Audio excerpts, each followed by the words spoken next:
এবং মাননীয় প্রধানমন্ত্রী যদি এই আন্দোলনটার সাথে সাথেই মানে নিত, লোকগুলো দেখে না মারত।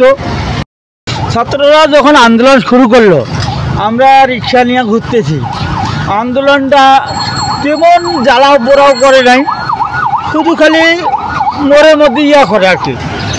এবং মাননীয় প্রধানমন্ত্রী যদি এই আন্দোলনটার সাথে সাথেই মানে নিত, লোকগুলো দেখে না মারত।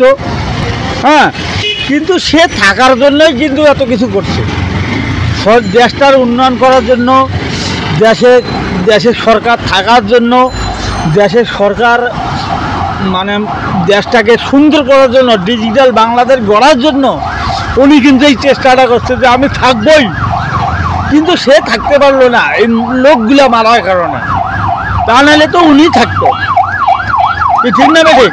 কিন্তু ছাত্ররা কোনো দোষ করে নাই। দোষ করছে কি? কোনো দোষ করে নাই ছাত্ররা। তার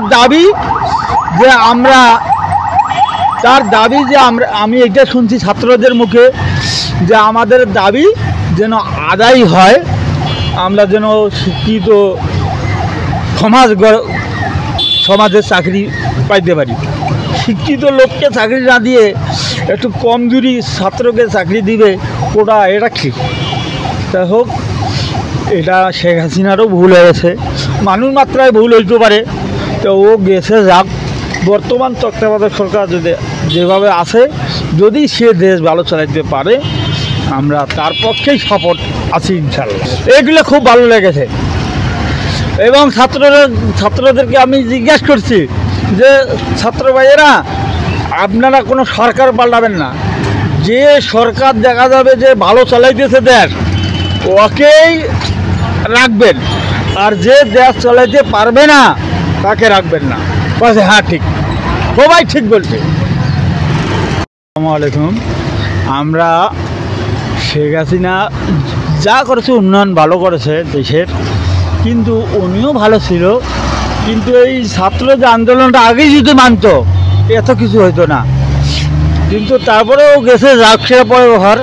কিন্তু দুর্নীতি তো বিএনপিও করেছে আগে, এবং আওয়ামী লীগও করেছে দুর্নীতি। এই দুর্নীতি আর যেন না হয়।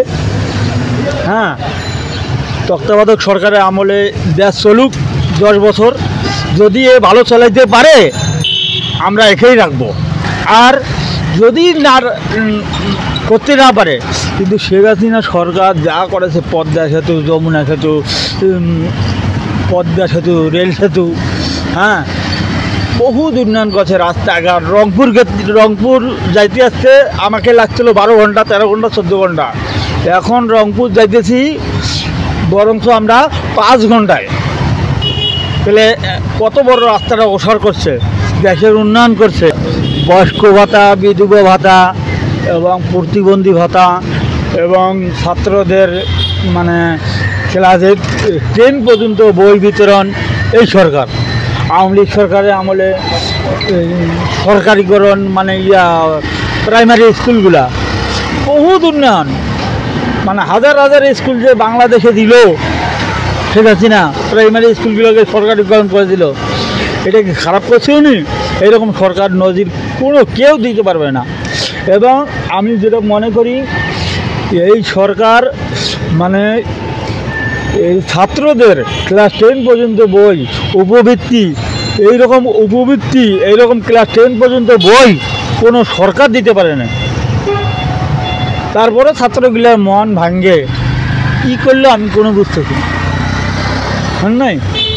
যাই হোক, সরকার ভালো ছিল, কিন্তু আল্লাহর মায়ের কি হয়। সরকারের নেতাকর্মীগুলো কেমন ছিল? নেতাকর্মীরা টুকটাক ভালো ছিল। যেমন আমাদের নীলফামারীর জনাব আসাদুজ্জামান নূর এমপি, উনি মানুষের জন্য প্রচুর পরিমাণ কাজ করেছে, কোনো দুর্নীতি করে নাই। আমাদের নীলফামারীর আসাদুজ্জামান নূর এমপি সাহেব, বুঝলেন, উনি কোনো দুর্নীতির চিহ্ন নাই। উনি রাস্তাঘাট, স্কুল, কলেজ, মসজিদ, মাদ্রাসা ফাটে ছাই দিচ্ছে আমাদের নীলফামারী জেলার মধ্যে। ওনার নাম সারা বাংলাদেশে এখনও পড়ে আছে। আমরা তাদের নাম সারা জীবন করবো, ওরকম এমপি হয় না। আর কিছু কিছু এমপি মন্ত্রী আছে তারা দুর্নীতি করে খেয়েছে, বুঝলেন। তা হোক, আসাদুজ্জামান নূরের জন্য আমরা দোয়া করি। আমার এলাকায় বহুত কাজ করেছে এবং প্রতিটা জেলায় জেলায় সরকার কিন্তু আওয়ামী লীগ সরকার রাস্তাঘাটের উন্নয়ন করে, মানে প্রচুর গ্রামকে শহর বানানো হবে। শেখ হাসিনা বলে নাই, গ্রামের রাস্তাগুলা যেভাবে পাকাকরণ হয়েছে, হেরিং বোর্ড হয়েছে, হ্যাঁ, ইট বিছানো হয়েছে, সীমিনার অতীত করেছে সরকার, সীমিনার অতীত। এইরকম যদি করতে পারে বর্তমান সরকার, তাহলে এই তত্ত্বাবধায়ক সরকার থাক, আমি এটা মনে করি।